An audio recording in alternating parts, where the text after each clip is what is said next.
Right now, let's meet the Tank. At 6 feet tall and 280 pounds, D.L. Abbott will live up to his name in the octagon. They call him the Tank. My name's Tank Abbott. I'm going to be the most athletic person that's ever stepped into the octagon. That, coupled with my experience, will definitely make me the UFC 6 champ. And here comes the Tank from Huntington Beach, California. American heavyweight pit fighting champion, 7-0 in bare knuckle pit fights. Pit fighting is similar to what you see in the UFC. Not a definable style, just what works in a fight. The underground style in Orange County.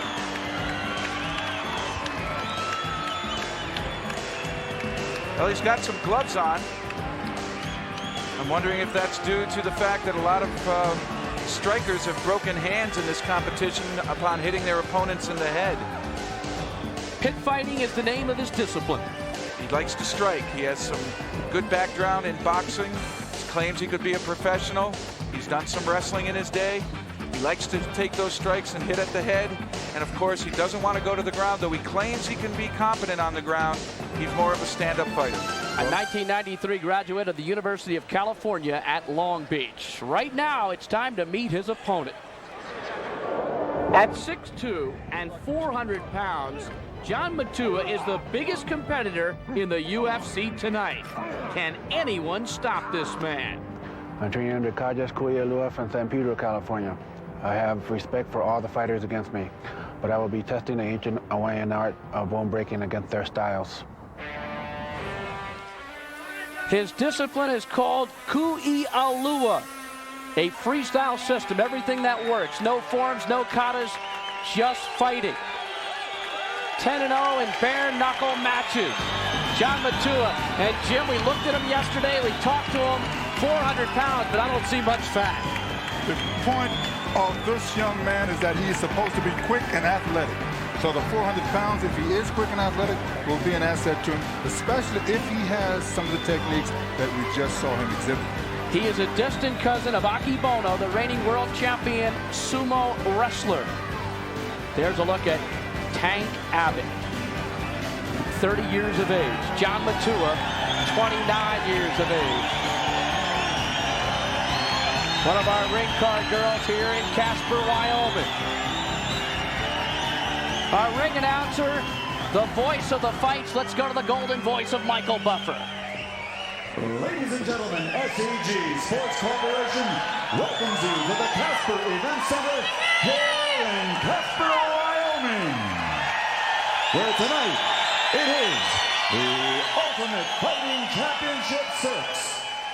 8 of the world's toughest fighters will walk into this octagon tonight, and at the end of the evening, only one shall emerge victorious.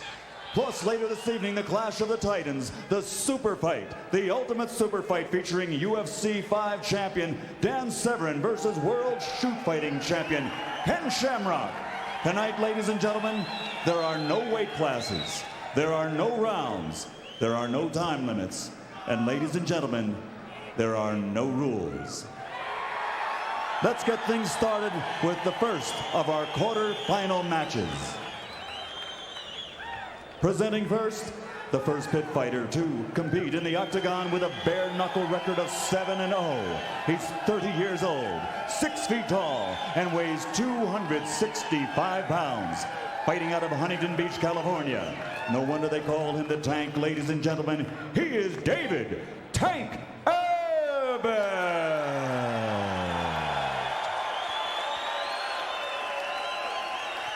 And his opponent, on the opposite side of the octagon, a practitioner of Ki'i'alua, the brutal Hawaiian art of bone breaking. This fighter is 29 years old and stands 6 feet 2 and weighs 400 pounds. He's 10-0 in bare knuckle matches. Ladies and gentlemen, from San Pedro, California, he is John Matua.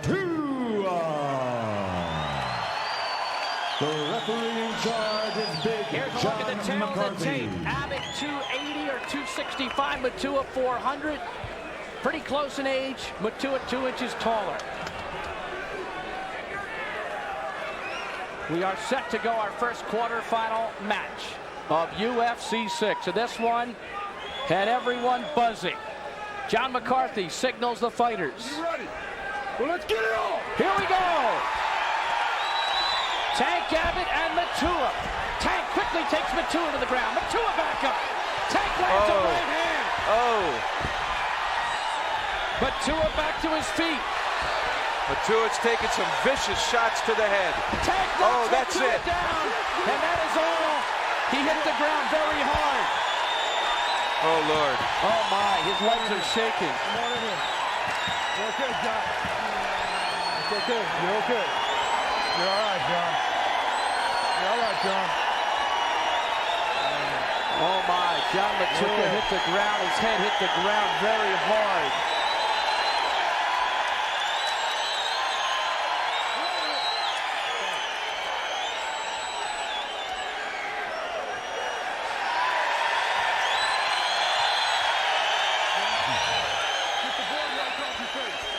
As you look at the replay, our thoughts are with John Matua right now. Dr. Richard Istergo, Leon Tabbs are in the ring. There are 2 emergency units on the premises.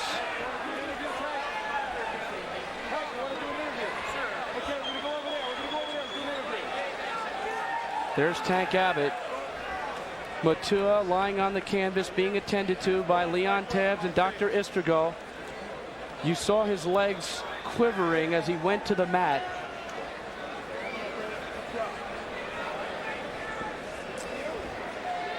Jeff Blatnick is standing by with Tank Abbott. Tank, that was a heck of a display of punching power. Was that your game plan going in?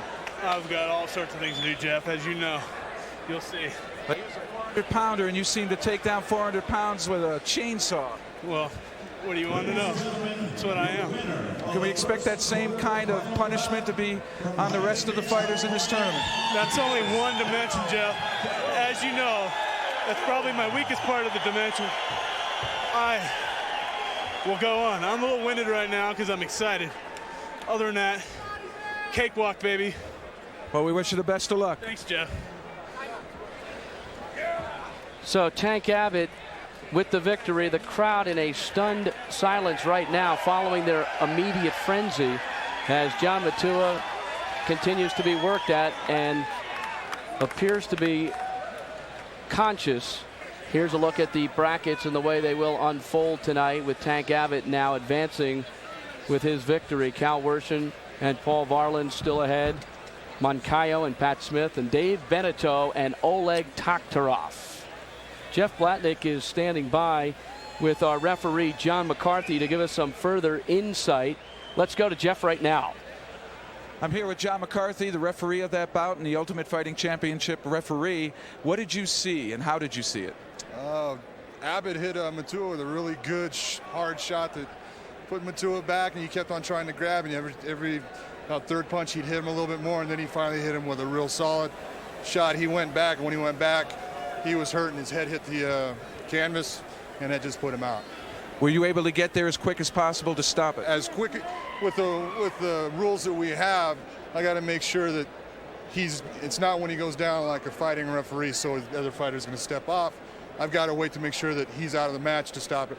That's as quick as I could get over there to get Abbott off of him.